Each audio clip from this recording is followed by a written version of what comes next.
Welcome back. In this week's episode, we discuss Bitcoin falling in value, Mitch McConnell telling Democrats they will rue the day they killed the filibuster, and an Israeli company defying the Green Pass. I'm Luke. And I'm Rody. And this is the Right Side of the Compass podcast.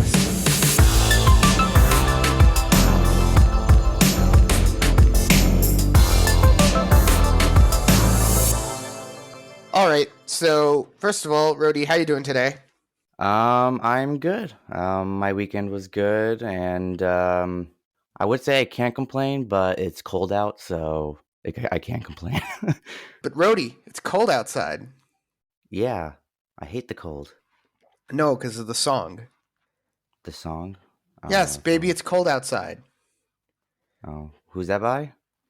It's an old song, Rody. I don't know all the old songs. It's such a famous Christmas song. How do you not know that song? It's so famous. Like, literally every single Christmas artist has made a cover of it. Literally every single one. Oh, I don't go around listening to every Christmas song. I only know Last Christmas. By Wham. By Wham. And, Wish You a Merry Christmas. Yeah, but Baby It's Cold Outside is not even really a Christmas song. It's just a song about a man seducing a woman. It's one of the classics. If you don't know it, you have to listen to it, honestly. It's very, very good. My weekend, my roommate tested positive for the Omnicorn variant. So we are... congratulations. I tried getting sick. I really tried. I just can't seem to get sick. I just can't. I tested negative for it again. Ugh. Did you get vaccinated yet? No, I didn't get vaccinated. I'm kind of hoping that if I get sick, I don't need to get the vaccine. Oh, all right. I mean, like, it's not even that I care about the vaccine. It's just I know that if I get COVID, the time it will take for me to get, to be able to return to society is not going to be a month and a half. It'll be a week. But it is what it is. That's that. All right, so we decided to do a new section today of the show, a new portion called the Comment of the Day. So I typically do all the social media, and so when someone posts, when someone on Instagram posts a meme or someone responds to a YouTube comment, it's yours truly. And so I decided this week that I was going to do some community engagement and ask the audience what they wanted us to talk about. And someone by the handle of Yonatan_me_ decided to ask us this question: can Israel remain a democracy or a Jewish state? Is the future population demographic a threat? Let's discuss. Rody, what do you think? So I think there's a lot of variations. It's funny because if you actually read the Israeli Declaration of Independence, they say they will have that they will make a constitution, but they never ended up making or going through with it. Yeah, they never did. Because they want to keep it like a Jewish state. Like the moment you make a constitution, then there's like it's freedom of religion, but they don't want freedom of religion. They want it to be a Jewish state. So, but to answer the question, I mean, I do see where they're coming from. There has been a large push to make it more, less of a Jewish state and more, like you said, a democratic state where they have where they include everyone. But part of the reason why I might not think, because I do think that Israel is going more right, because more right. The right tends to be more religious people, and they tend to be having more children than the left. So I do think it might not go that way for that reason. I mean, in terms of my answer, my answer is essentially this question's kind of boring. I know where the question wants to go. It wants to say like, oh, is there going to be a problem if there are Arabs in Israel, and are they going to run over the country, and are they going to, make it so that it's not a Jewish state anymore and it becomes Palestine overnight because of demographics? And I don't think that's a very interesting question. I think the Arabs make a lot of mistakes. I don't genuinely believe the demographics are going to really be an issue. Even if tomorrow we annexed all of Judea and Samaria and we made it part of Israel, I don't think we would have a problem. I think the much more interesting question is whether Israel can remain a Jewish state in terms of whether it can whether it can remain Jewish in terms of unity.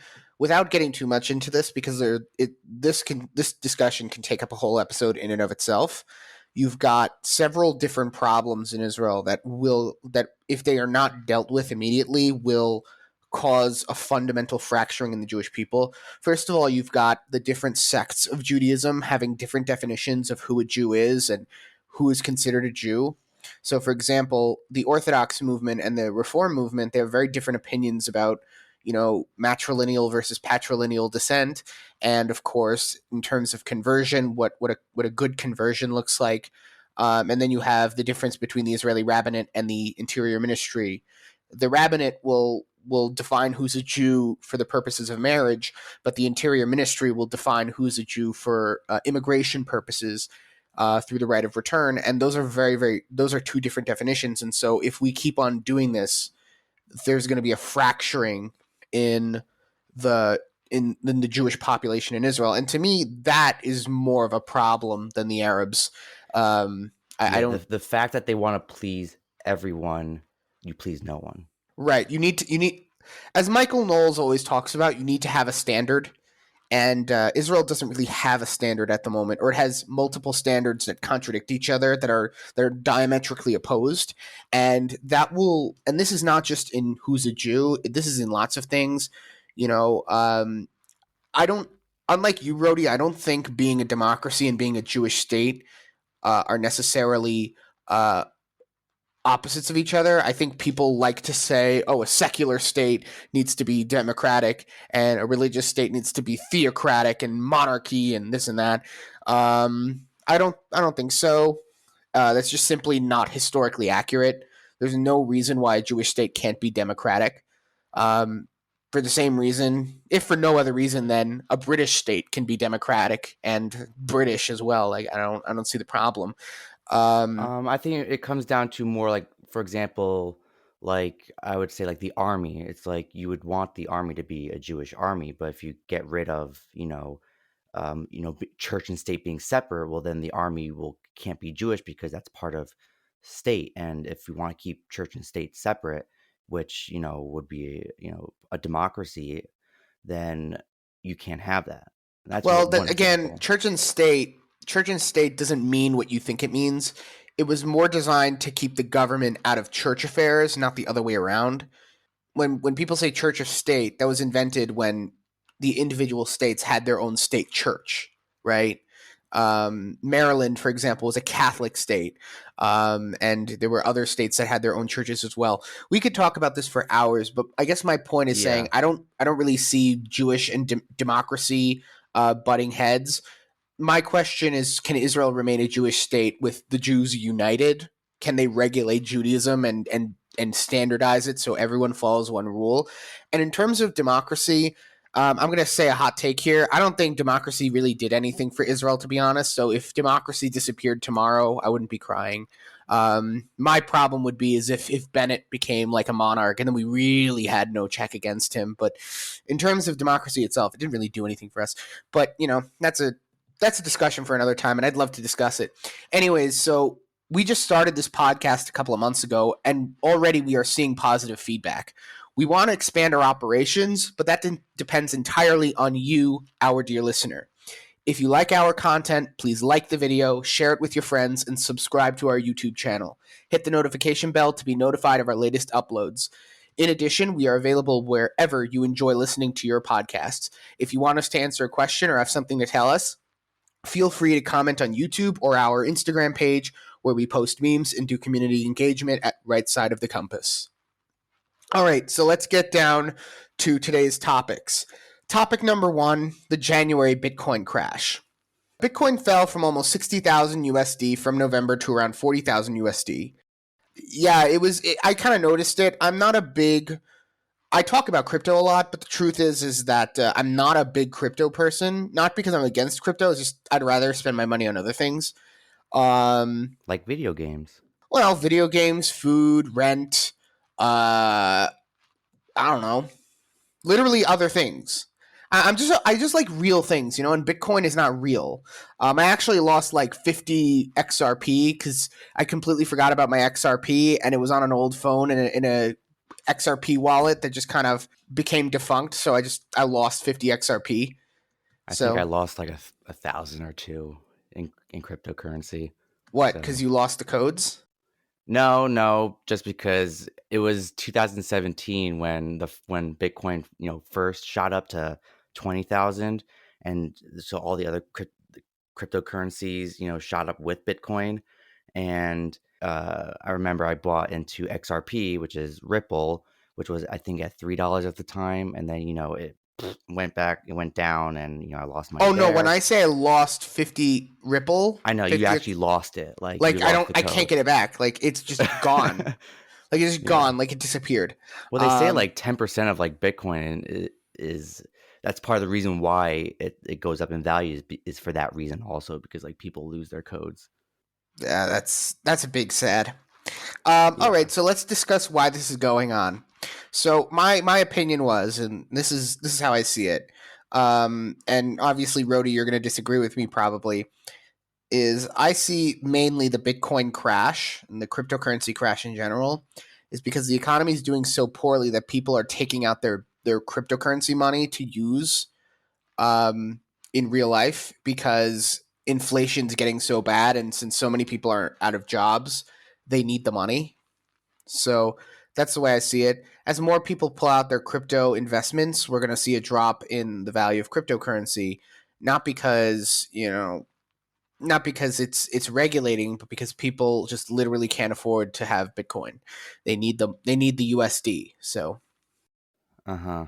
But let's So, yeah. but I was going to say that you should talk about what you read up on and, you know, I mean, I hear what you're saying where people might need it, but how investments work in terms of crypto and stocks, it goes by supply and demand. But it's not just supply and demand, it's also percentages.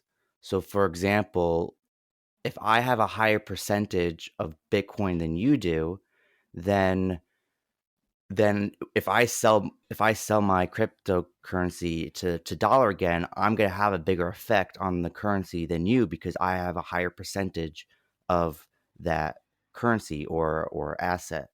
So I think the people that are investing in to really make cryptocurrency, fall that much, you need to have a lot of volume. Like you need to have, a big percentage. And the type of people that usually make assets move like that are usually big institutional investors. So we've been hearing a lot that a lot of big companies have started to invest in cryptocurrency. Apple's accepting it in their Apple Pay, MasterCard, Elon Musk. So I wouldn't be surprised if a lot of hedge funds and other institutional investors. So that's what it's called. I mean, the individual person like you and me are retail investors and big banks are institutional investors. And they usually have a bigger, I guess, say in in prices because they usually have a bigger chunk. Um, I do hear you're saying, but I don't think the job loss is that bad for people to really people are take it literally out. quitting their What I actually jobs. I actually think it's the opposite. So from what I've been reading is that things are starting to go back to normal. So the Federal Reserve, okay, so the cryptocurrency began falling. So this is from CNBC, okay, earlier this week after the minutes from the Federal Reserve December meeting hinted the U.S. central bank would dial back in its pandemic era stimulus. So as we know, the Federal Reserve brought the interest rate down, and we started printing out money and giving out money to people to help with the pandemic. Now, if you see that the Federal Reserve is starting to take out money from the you know is starting to dial back on its stimulus help, well, that's showing that the economy is going back to normal. Like you know what I mean? Yeah, but the problem is that we already have record inflation. You're right, but when things start going back to normal, cryptocurrency. Look, one thing I don't like about cryptocurrency especially for Bitcoin, I don't know about other currencies, is that it's called currency. I really don't think cryptocurrency or especially Bitcoin is a currency. I see it more as an asset like gold or silver. And if you actually go look at the price of gold, okay, it actually went down just like it didn't go down as much, but it went down just like Bitcoin. So like But again, I in think it's because a lot of people need to eat into their savings because of inflation. Because right now we see the U.S. dollar, it's just bloated, right? And the reality is the wages are not meeting the inflation, and so you're people right, to keep but up their standard of living, they need to eat into their savings. I know I had to do that. you're right. I'm sure people are doing that, but I just don't think it's the majority. When people invest in crypto or invest in gold, they're using it as a hedge the against the currency. And like you said, due to high inflation, people were, either buying gold or buying other assets as a hedge because they don't trust the US dollar. Part of the reason why there's high inflation is because the Federal Reserve, put made it made the interest rates super low and started buying treasury bonds, and they kept printing on money. If they're dialing back from the stimulus, that's a hint that interest rates are going to go up. And interest rates if interest rates go up, inflation slows down and goes down. Yeah, So but I don't think the economy really adjusted yet for inflation. I think you're right, even if but the like let's news say they fix the ship, right? They're not going to get deflation of the currency. They can't do that, you're right? right, but this when it comes to these type of things, it's all psychological and not like it's cycle since it's supply and demand, it's psychological. So if people think, hey, the interest rates are going to go up and then inflation is going to go down, well, the economy is getting better. I'm going to put my money, in a different place that has better returns and is more secure. That's the other thing. Investors will put something, even if it gives them a little bit less interest, they'll put it into something more secure. So if if interest rates are going up, that means things are going back to normal. And if things are going back to normal, they don't feel they need to hedge against it. And like I said, it's psychological. So if I think, hey, this is going to happen, even if it's going to happen a few months from now, I might do it now. So Yeah. I mean, I personally don't see it the way you do. I see it when, like, yes, there are some advanced buyers who will invest in cryptocurrency or gold or whatever to maybe hedge against the US dollar. But the reality is there's a lot of people who invested their 1,000 something dollar stimulus check into Bitcoin hoping it would go somewhere. And sometimes it worked, right? Let's be real. Some people put it and they made money, right? But now we're seeing that, like, first of all, the stimulus checks dried up, but jobs are not necessarily getting any better.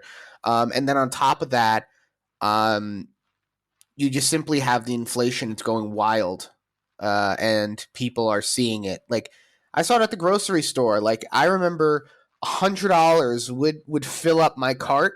Like, I would have like a little hand basket, and I would fill it up with food, whatever, and it would be like, the equivalent of $100 in Israel. And I know Israeli food's very expensive, so like just keep that in mind. But like now when I spend like $100 at the supermarket, it just does like it's half a little basket. It's just really, really bad inflation. you're right. I just don't think that the people who are taking out their money because of that are having the majority of the impact. It's that's the minority of people and not majority of people that are investing. Most people who are probably going to Bitcoin have, money to spend, because the type of look, when it comes to at least trading or, high risk investing or trading, you have to be willing to spend money that you don't mind losing. And you're not going to put in money, that you're going to mind losing if you need it for other necessities. So I don't think the money that they need is, not the money that they're using. The money that they're using is usually money that they don't care to lose. Well, I mean, I disagree with you, and the reason I disagree with you is because I think a lot of regular people saw that inflation was going to happen, and so they said, "Hey, I could put my $1,200 in the bank and it will get me exactly nowhere, or I could put it in crypto and hopefully within the next 12 months, I'll have something to save for it, right?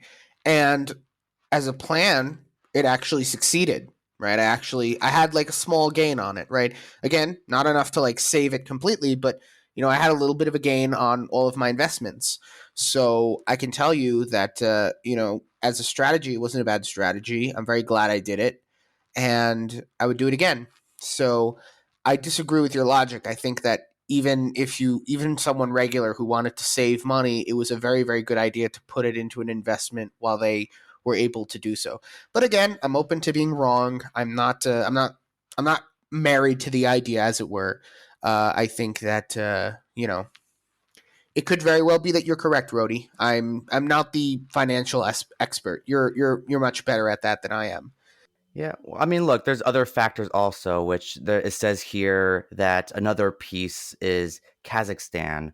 So apparently, there's protests against the government that's been happening in Kazakhstan, and and apparently in Central Asian countries, Kazakhstan accounts for 18% of the mining. No, it's the second largest behind Beijing, and ever since Wait, but Beijing isn't banned it banned in China? something like that. I don't know the full details, Or but is Beijing referring to like the government, like we would refer to Washington D.C.? I'm sure. Yeah, I'm sure that's what they meant. But yeah, I guess it's the government, and because of that, people moved to Kazakhstan for some reason, and Well, Kazakhstan's an Asian country, so it would make sense if they want to mine Bitcoin, they'd leave China and go to Kazakhstan. People don't really know the geography of that area very well, but a lot of those countries to the west of Russia, or to the east of Russia, actually, more accurately, they're Asian countries. We just don't think of them because when we hear a country that has the word "stan" at the end, we think of like an Islamic caliphate, like Pakistan or Afghanistan, whatever. But a lot of those countries, they're also Islamic, but they're Asian Islamic, so they look much more like Chinese, but they're Islamic. People don't know that, and they're also like weirdly risky at the same time. It's like a weird thing. Like you have to go there and see it. People don't typically think about it, but it does exist. yeah, so apparently Kazakhstan is the second largest miner of cryptocurrency, and because of all the protests, the government decided to shut down the internet, and because of they shut down the internet, you can't mine without the internet. So, um, and because of social media, because people were protesting, organizing protests through social media, and that's a good example of you know government censorship on the internet. We've But that's spoke a about discussion government for another censorship time. before. What? Yeah. We've spoken about it before. Yeah. So that's another reason people are saying that it shut down. That cryptocurrency went down. But like, do people think it's? I don't think. But if I think crypto is failing, I do not think crypto is failing. It could be, like I said, it could either be a reset because of the pandemic. People have been flooding towards other investments, like I was discussing before. So, like I said, it could be a correction, as they call it, that people are putting to other assets, or maybe like what you said, and also this. But I don't think that crypto, at least Bitcoin, is going away anytime soon. Oh yeah, no, it's not going away anytime soon. It's so useful. Like even just as a banking tool, it's very useful. And usually, as a general like investment advice, usually you should just hold on to it. And what you could even do is dollar cost averaging, which is like you just buy it. If you did buy it at the top, buy it at the bottom, so then your cost basis is lower. Yeah, whatever. It is what it is. Again, we're not finance guys. Don't take our advice. We don't offer advice here. That's for sure. So don't take our advice. Well, we're not allowed to. We're We're not allowed legally to not offer allowed to advice. give. Please don't follow our advice. We told you not to do that. That's if you do it, that's on you. All right, so let's get to the next topic because I think this is a topic that I think I have a little more to say about, and hopefully you will as well. Let's talk about Mitch McConnell's warning to the Democrats. Oh boy, we've been waiting for this. We so far since 2020, the election in 2020, all we've had is, you know, timid Mitch Now we're getting Cocaine Mitch. This is Cocaine Mitch. That's it. This is our Mitch McConnell. He's back and he's better than ever. All right. So let's talk about Cocaine Mitch. Cocaine Mitch. Yes. You don't remember the meme where he's like surrounded by cocaine? You remember that? No, I don't. Okay, so whatever. Well, that's not important. But this is Cocaine Mitch. This is what Mitch McConnell's very good at. I know a lot of like populist Republicans don't like Mitch McConnell because he's very swampy, very establishment. But this is the advantage of having a seasoned politician, a man of Washington D.C. on your side.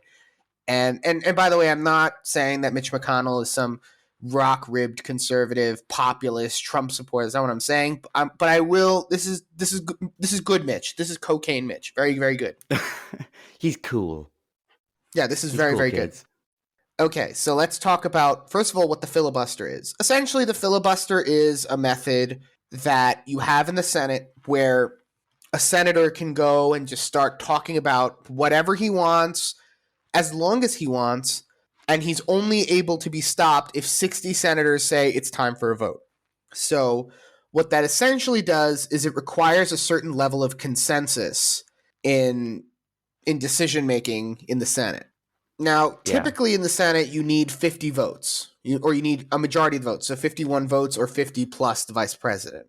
But the filibuster allows the minority party to force the majority party to demand to request a consensus, which what that does is it prevents a lot of legislation that's very hyper partisan. Mm-hmm. So basically, right now, the Republicans have been using the filibuster to prevent certain bills from passing. And basically, because the Democrats have a very, very slim majority in the Senate, which is to say they have 50 senators, two of them being squishes on the other side, and then you have Kamala Harris, so that's 51, but it's not even a solid 51, right?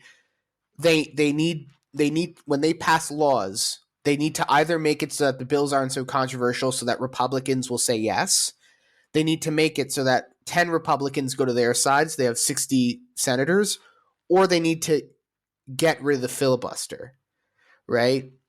And so that's preventing a lot of the legislation that's coming out of the House of Representatives from going to the Senate. And then when Trump was president, the Democrats did the same thing. They would use the filibuster to do the same thing. Well, this is not a recent thing. The filibuster has been around since the 1800s, and it's been a very, very important part of the Senate because the Senate is not a body that's democratic, right?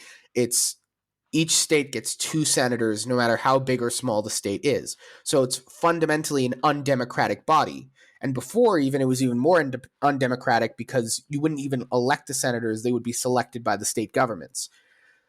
So the filibuster is a way of making sure that there's consensus. Now, this is not the first time we've heard recently that the Republicans are fighting back, right? We have Mitch McConnell warning the Democrats not to nuke the filibuster, the nuclear option. We've got Kevin McCarthy saying he will throw out Democrats from their committee assignments when the Republicans take back the House of Representatives. Now, you know what happened with Marjorie Taylor Greene, correct? Remind me what happened?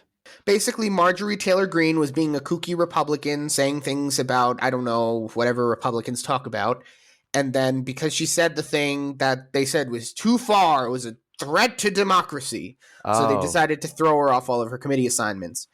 And so now she doesn't do anything. Now, that was actually a big move by Democrats because typically to remove someone from a committee assignment, that was the job of their own party. So people did get removed from their committee assignments, but it was usually only done by the opposing party.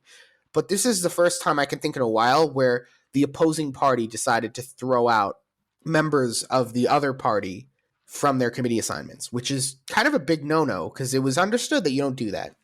So Kevin McCarthy said that when he becomes the Senate Majority Leader in 2022, which, let's face it, at this point he is going to be the Senate Majority Leader in 2022. Let's face it, you don't have to like Kevin McCarthy to know that the Democrats are about to have their asses kicked in the midterms. Why do you say that? What do you mean why? Because everyone hates the Democrats. Do you know Joe Biden's approval rating is like a 30% aggregate? All right. You I know mean, a who's lot going could to go? change in another 2-3 years. Dude, the midterms are this year. Okay, a lot can change, and I mean, okay, yeah, the midterms is when they vote in the senators.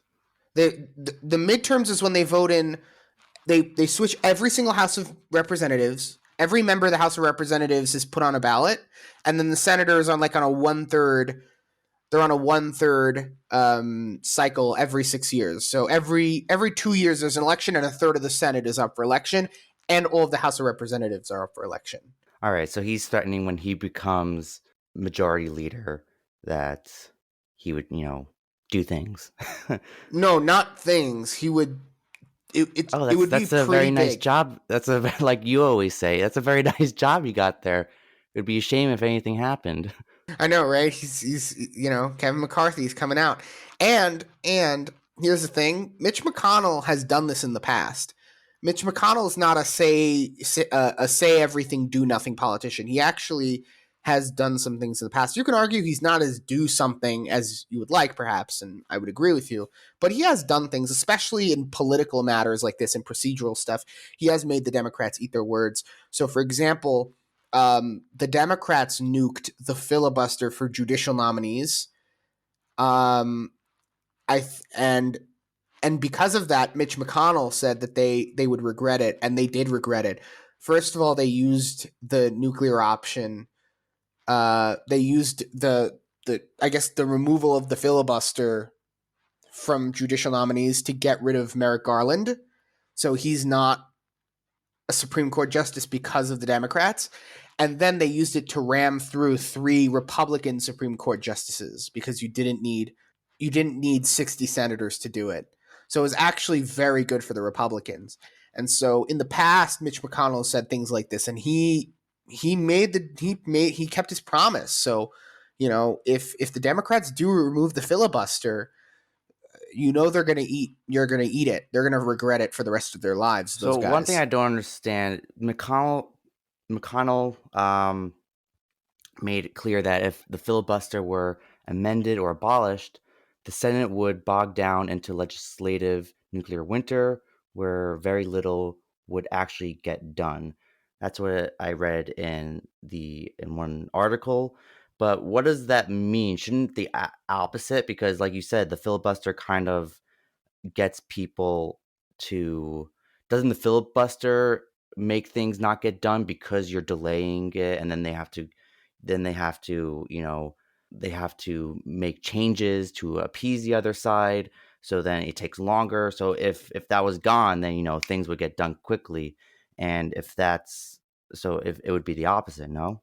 Right. So that I don't particularly understand. I'm sure there's someone who's wiser than me who could probably explain why that would be the case. And again, if anyone wants to comment in the comment section on YouTube, explain why that would be the case, you're free to do so. I'm a small man. I know that I don't know everything, but I do know that Mitch McConnell has made the Democrats eat their words in the past.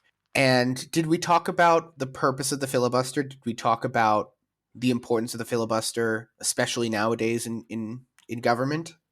No, you just explained, what it was, what it does Right. essentially. So, but okay, so this week I made a post on my personal Facebook page. Typically, what some of the topics we talk about are things that I was thinking about throughout the week. And one of the things I was thinking about was the filibuster and why the filibuster is perhaps the one of the most important institutions in government today. Unlike the House of Representatives, which really is a democratic body, and when I say democratic, I don't mean the party, I mean the institution of democracy. The Senate is not designed to be a democratic institution from like its outset, it's not democratic. And so if in the Senate you do completely democratic elections, which is that it's a simple majority gets things passed, then you're really just using the Senate to rubber stamp things that happened in the House. But the Senate needs to be the cooling chamber of democracy. It needs to be like cooler heads. Like it's not just populism and it's not just the will of the people. It's wise men that are thinking about things, and you need to have consensus. And that's what the filibuster does. It's not just a majority. It makes the Senate require on some level a certain level of consensus that is not had in the House of Representatives. And it's a level of consensus that we don't have in the United States today. Mm-hmm. Why do Right. you say that?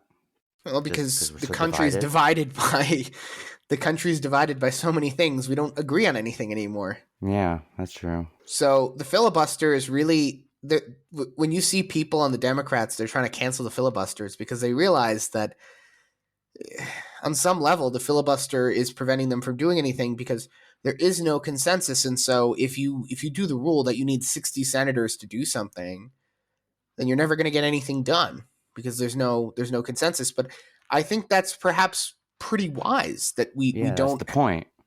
It is the point, and I think that if we, how do we say this? I'm just trying to think of the words. The conservative in me, and I'm not talking about like the right wing. I'm talking about like a conservative, like someone who's just wants to like tell history like to stop, right? The conservative in me, I don't even want to really make conservative policy so much as I just want things to stop until things calm down, until we have a consensus again. And that's the true purpose of the filibuster. And if they get rid of the filibuster, the country will change in a negative way. And I Yeah. really hope for everyone in the United States' sake that it doesn't go away, because the filibuster is perhaps the one institution in the United States that's a moderating force. It requires Republicans and Democrats to sit down and do compromise, or else things don't get done. And I think that's good for the country. I think if they do get rid of the filibuster, it'll become similar to the all the executive orders that all the presidents always do. Like for example, Trump does executive orders, and then once Biden becomes into power, then he does executive orders that cancels out his executive orders.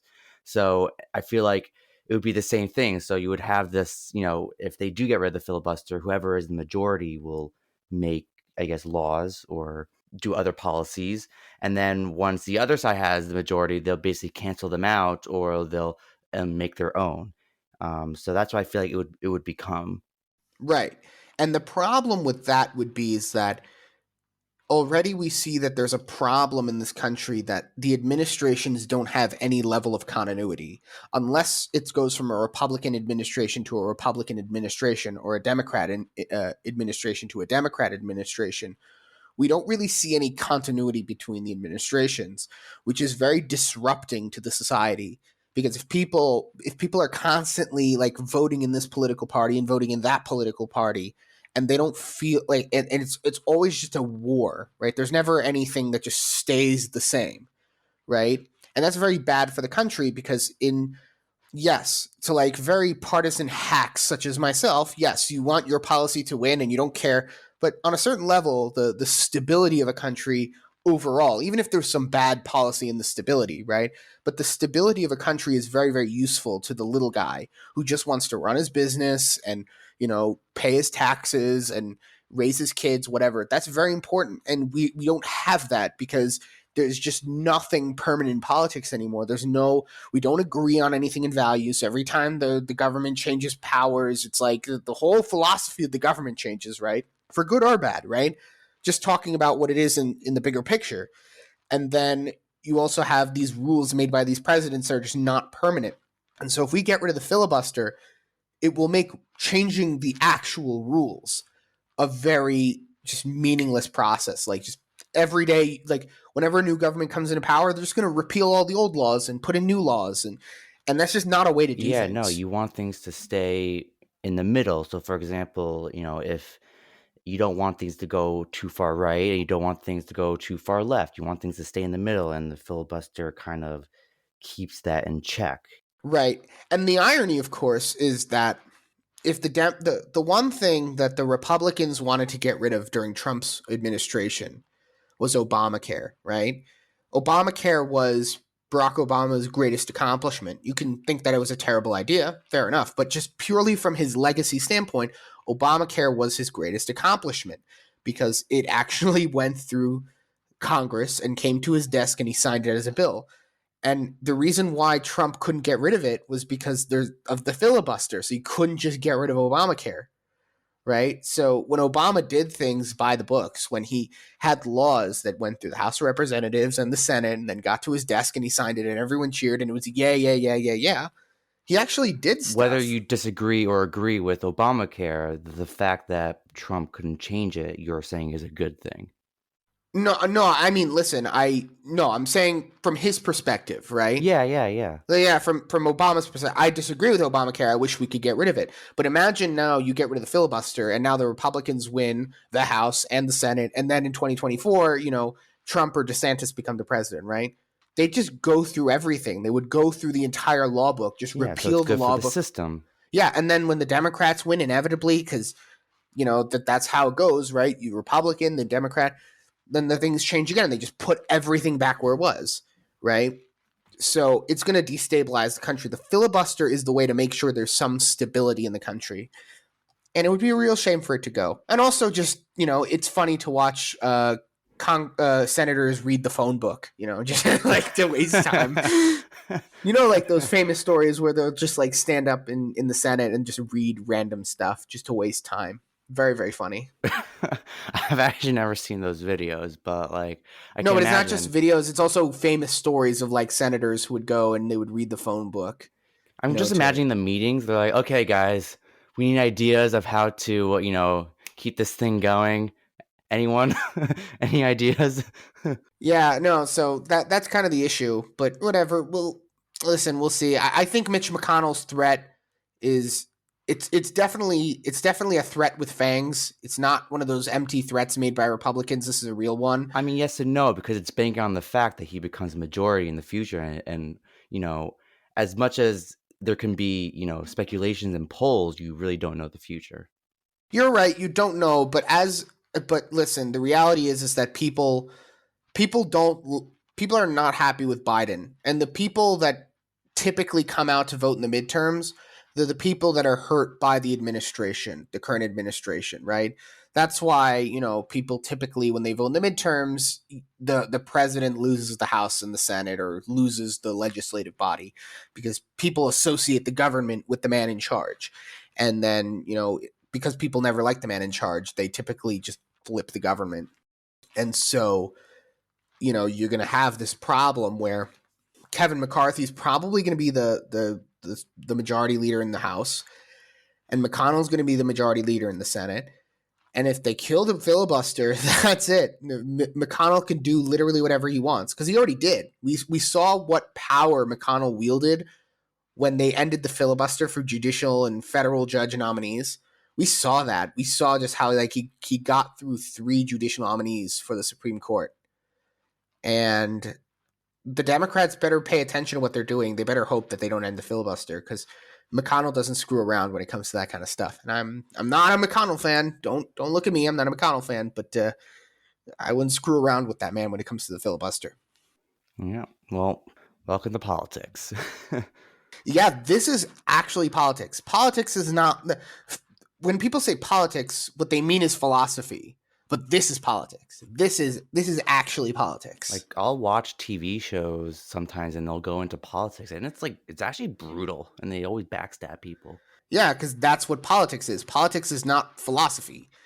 The philosophy of the Republican and Democratic parties are philosophy. It's not politics. Politics is this stuff. This is what politics is. And it's very brutal. It's very eye-opening. But yeah, don't screw around with McConnell. This is Cocaine Mitch you're talking to. Anyways, so let's get on to the third topic. Speaking of regime and politics. So this is a topic that I actually worked on. Usually I don't do work. I'm just naturally gifted. But And your opinions are facts. my opinions are facts, so I can pretty much just get away with just saying what I think. With doing no research. I don't have to do no research. That would be against my philosophy. But today I decided to do some research for this topic because it piqued my interest.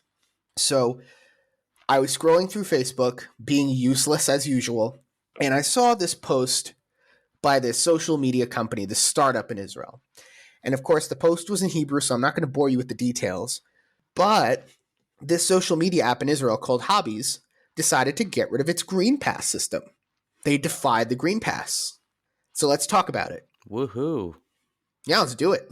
I was very excited when I was pumped up when I saw this, to be honest. I didn't even know who Hobiz was, or I didn't know what the app was, but I was psyched. So I decided to reach out to them to ask them about the story. and I did some actual journalism work. I mean, if you're thinking about it, it could be a good marketing tool because, it gets people who are against the past like you to notice the company. You wouldn't have known about it otherwise. I mean, yeah, that's true. Let's be honest. There probably was some. I mean, there probably was some financial incentive, but I spoke to them. And by the way, this is not. I'm not being paid for this. We're not being paid for this. Not a sponsored thing. I know people are gonna be like, "Luke is a Hobiz shill." No, no. I'm not. I'm not being paid nearly enough to do this. I wanted to talk about this thing because it's an interesting story for many reasons. So yes, there probably was some marketing involved, but it's not really marketing because they didn't. Let me just explain exactly what happened. So Hobiz is a social media app where what they do is they allow you to meet up in person with people in your area to do real activities in person. And they started in January 2020, and then the pandemic happened. So as you can imagine, their whole business model went right. Yeah. So you have to imagine that they were not bananas about that. And then they decided to do the Green Pass for their app, and they started creating Green Pass events. And then they just decided, based on evidence, that the Green Pass was not a particularly good idea. It wasn't doing anything. So they decided to drop it. Now, how the Green Pass worked on their system is that every user has a profile, right? And Yeah. you can, and on their profile, they could have said, I have the Green Pass. I got the vaccine. I had the Green Pass. They got rid of that option. Yeah. So now you can't have it on your profile. Oh, like I'm vaccinated or I have the green pass. Okay. Right. So you can't have it. So no one can ask you like when you go to play basketball, for example, if you want to organize a group for basketball, no one's going to ask you, oh, do you have a Green Pass, right? Now, technically, this doesn't violate any laws. You don't need a Green Pass to use an application, but it's more that they're helping organize events that probably can fall under the Green Pass regulations. So let's say you want to use this service, this application, to organize a Settlers of Catan night, right? Settlers of Catan can easily reach 50 people. Go to a bar, right? Yeah. Go to a bar, you set up Settlers of Catan. Now it's a Green Pass event, right? Well, but it doesn't directly violate the Green Pass, which let's be fair, that's kind of what I was hoping for, but it defies more the regime rather than the actual rules. That's what's important. It defies the regime. So here's the thing. I spoke to them, I reached out to them, and they told me that the reason they ended the Green Pass is because it goes against their philosophy. Let me just bring up what they spoke to me about. I'm going to get the exact quote. I don't want to misquote them. And they said, this is about the Green Pass system. I asked them about the Green Pass system. So during the pandemic, after the vaccinations has been given to the most of the population, we thought that maybe if we allow users to add the Green Pass to their profile, it will help people engage with one another. Also, we created specific events with Green Pass to kickstart some communities with business partners and other organizations. In your profile, we added a feature to update the fact that you own a Green Pass.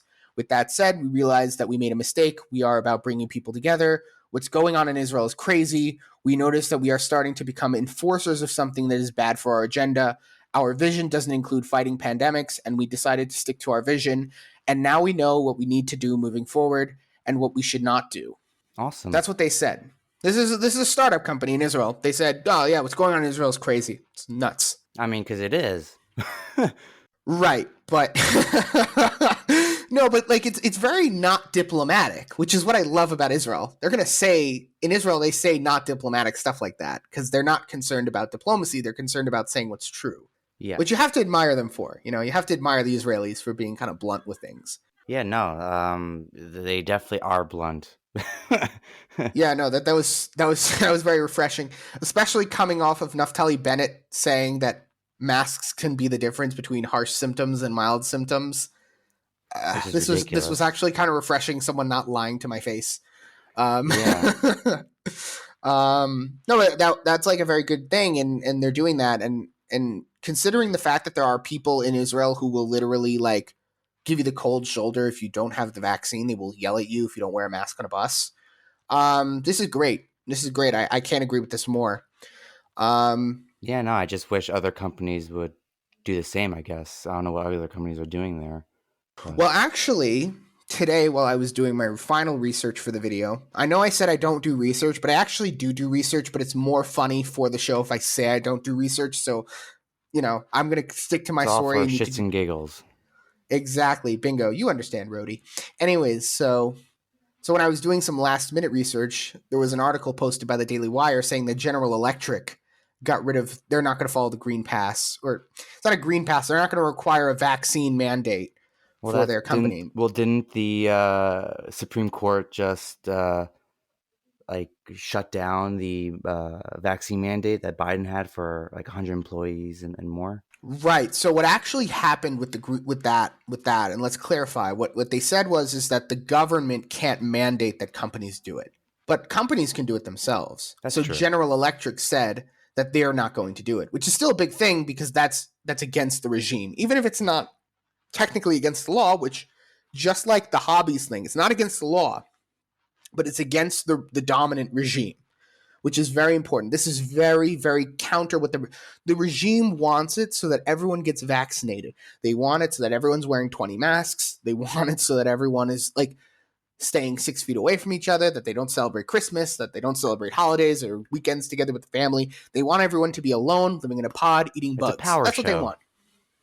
What? It's a power show. They want to, flex their power. Right, exactly. So even if they can't mandate it legislatively, they want the cultural ability to say every company is doing that, and that's what a lot of the big tech is doing, right? And it's interesting that Hobiz is not doing it. I actually spoke to Hobiz about why I like their company idea so much. Like, again, this is not a sponsored post. I can't stress it enough. This is not sponsored. But they didn't pay me to say, if you ever do want to sponsor, feel free to contact us. To channel my inner Jontron, I'm not sponsored by Hobiz, although I wish I was. Call me. Exactly. I know. No, just kidding. I don't want to be sponsored anyways. But I spoke to them. I liked their idea because, with Facebook doing the whole metaverse thing where they want you to put on your virtual reality goggles and look at the virtual reality and go to your fake job and with your fake friends and your fake avatar and your fake property with your fake money as well. And he said, like, yeah, the Facebook, this is the exact quote he sent me when I told him about my thoughts on the metaverse. He said, Facebook actually did us a favor as they rebranded themselves and left a vacuum for us, as we are, as you said, about the opposite of the metaverse. We do real reality instead of virtual, smiley face emoji. So, yeah. So they want you to, their app is to set up, meetings in person. Right. So they're against virtual reality. They're against augmented reality and virtual reality. Not like against it in concept, but they stand against the dominant big tech regime of we're going to keep you in your house and we're going to put you on the goggles and we're going to make you go to your fake job with your fake everything.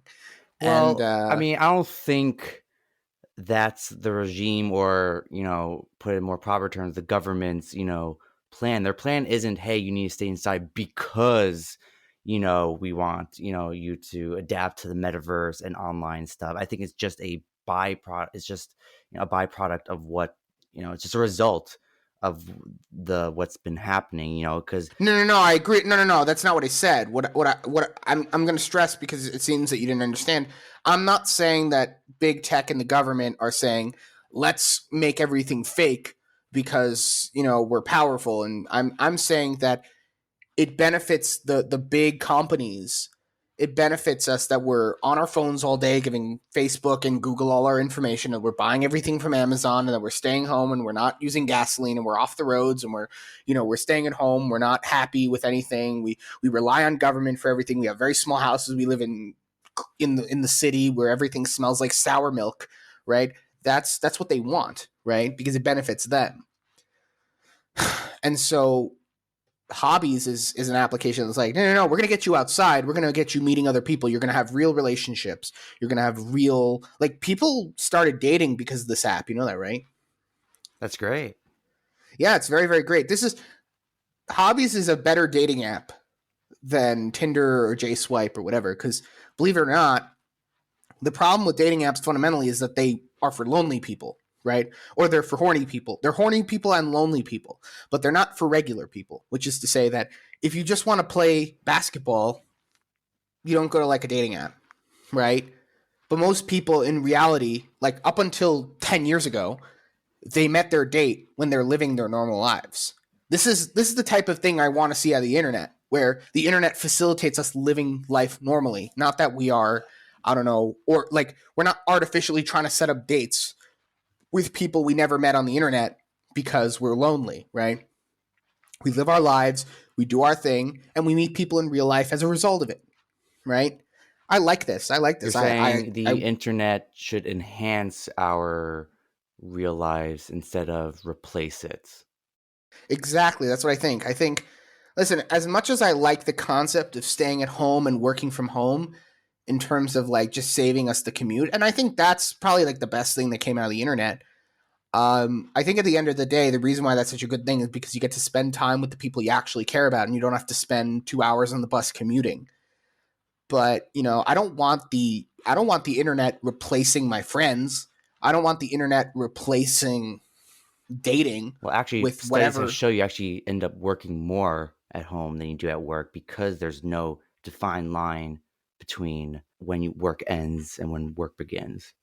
But I'm not against work. That's not what I'm saying. What I'm saying is that if you work at home, you spend less time commuting to a city where you don't know anyone, and you spend more time. Like, you remember when we were in lockdown together and we would just work all day, but we still hung out with our friends because our friends were all in the same apartment. So we all just hung out together.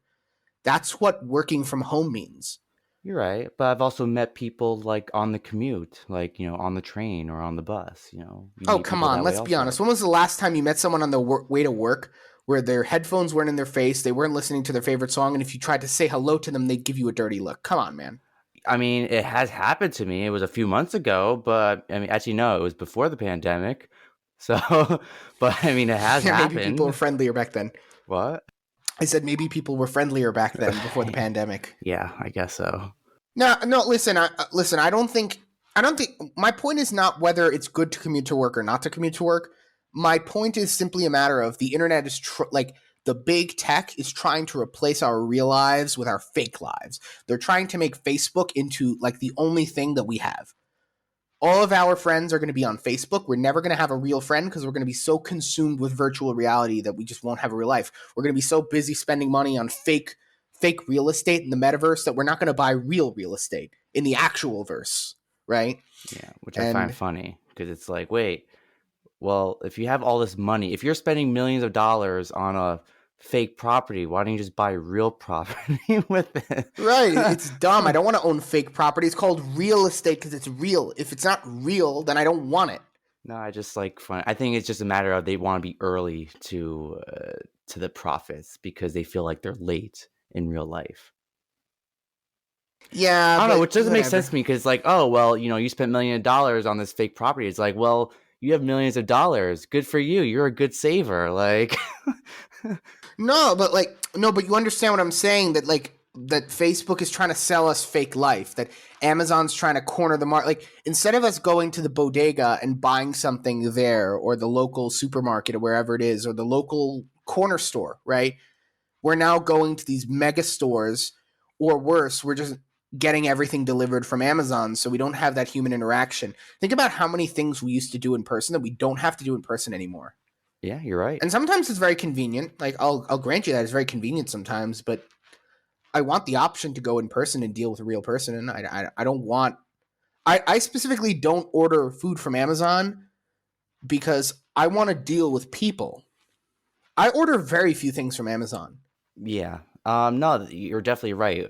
Being with people, even, there's someone who I know who's, studies psychology. They said that there's something in the brain, that is triggered when you see people, like you're more happy. And, because you're not seeing as many people now, there have been, I guess, studies that people are more depressed and this, that. There's a lot of mental health with not seeing people. Right. But I think their plan is trying to make it like, the Matrix or Ready Player. Have you seen that movie, Ready Player One? Yes, I saw that movie. So Yeah. So I or actually recently saw The Matrix. I recently saw it for oh, the first really? time. Nice. Yeah, I actually liked it. It was a very good movie. Yeah, Very good so movie. I they're liked trying it. to make it where you can live a life in another world.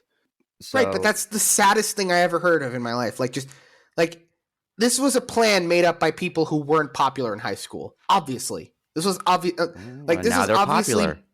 obviously right, but you can tell that the people who are trying to shove us into these computer boxes, you could tell they were hung by their underwear on top of a flagpole at an elementary school. You can tell because like those people obviously have no friends. Like because they don't understand how awesome it is to have actual friends. And like, oh yeah, just like people, yeah, you could just meet those online. Yeah. Like you fake avatar, yeah, for sure. Why not? You know?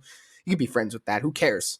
It was There's actually no very difference. interesting. I saw a post from Elon Musk who I guess shared a video of a really old video video of Bill Gates talking about the internet at a talk show, and this was in 1990. Uh, was it 7? I don't know when the internet started to come out. In whatever, late 90s. And they were having a discussion saying like, oh, what's with all this internet deal? And like, what can it do? Or what's the point of it? And he's like, they're gonna be streaming a baseball game. Like, has ever anyone like heard of radio? And they're like, yeah, but you could watch it at any time. It's like, well, has anyone ever heard of tape recorders? It's like you could just record it. But obviously now we see the value of the internet. So I just find it interesting, whether the metaverse has actually become legit or not is I don't No, know, I but listen. I I have just no find it. doubt in my mind. I have no doubt in my mind that people are going to adapt the metaverse. I have no doubt in my mind that at some point I'm going to be commuting to work with a headset. Yeah, But I'm maybe. not I going to just want also just to. find it interesting how we're having the same conversation as they were having with the internet, in the 90s. Right, but I think this always needs to be said. It's not just about form, it's about substance. Like it's very easy to just pass off anyone saying that a technology is not a good idea as a luddite. I think it's very easy to do that. But I think you need to analyze the substance. I really don't see the value in virtual reality meetings. I really don't see the value in Facebook having access to all of your meetings because you do it through Meta. I don't see the value in that. I can see the value of the internet being a repository of all the information available to humankind. And that I see the value in. I see the value in being able to send a document to someone. Like that I see the value in. But and I even see the value in being able to have a video conference with other people. I don't see why it needs to be on a headset. It seems very dystopian. Um, yeah, I mean, look, I guess we'll find out. I think it's because I think fundamentally, and tell me if I'm wrong. I think it's Wrong. because, like, like in all these Kidding. sci-fi movies, we want to see like holograms, like real life holograms, where like you see the whole person and they're talking to you and you're talking back. We always thought that was cool. We never thought that was dystopian. But I think what makes the metaverse dystopian fundamentally is that you have to kind of cut off, like, I guess spiritually almost. I don't like that word, but you have to kind of spiritually cut yourself off from the real world by putting on virtual reality goggles, and so you only see virtual reality. I think that's what it is. I think a lot of people think that because the internet's behind a screen, like you can close the computer and you could go back to real life.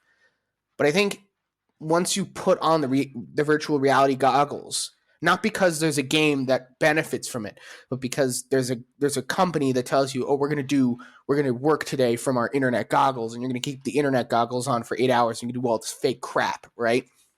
I think a lot of You people are kind gonna of say like, forget that you're in, that there is reality, kind of. right. I think that's what people are opposed to, or at least what I'm opposed to. I don't know. I think there are other people that are like really cool with it, and I kind of lose my mind with those people because I'm like, yeah, you're gonna get lost in the metaverse, and I'm gonna be here in real life trying to do real things, and whatever. I mean, it is what it is. But regardless, I wish the guys at Hobiz a lot of luck. I heard they're trying to expand to the United States, so if you're an American listening, let them know that you're interested. And hopefully, maybe you'll get to do something. I wish them the best of luck, and I Yeah, hope it goes well. thank you very much for, I guess, getting rid of the green pass on your system. Yeah. It's very good that they did it, and I'm very thankful as a person who's I think as people who are opposed to the Green Pass because of what it is, I think it's very nice to see that there's some resistance, and I hope there's a lot of companies that kind of oppose what's going on right now, because that's really all we can hope for at this point, you know? Yeah. Anyways. Yeah, so All right, that's all for today. Remember, if you like this episode, like the video, share it with your friends, and subscribe to the channel. In addition, we are on all your favorite podcast streaming services. Please follow us on all of our relevant social media platforms, including Instagram and Getter, and have a great rest of your day.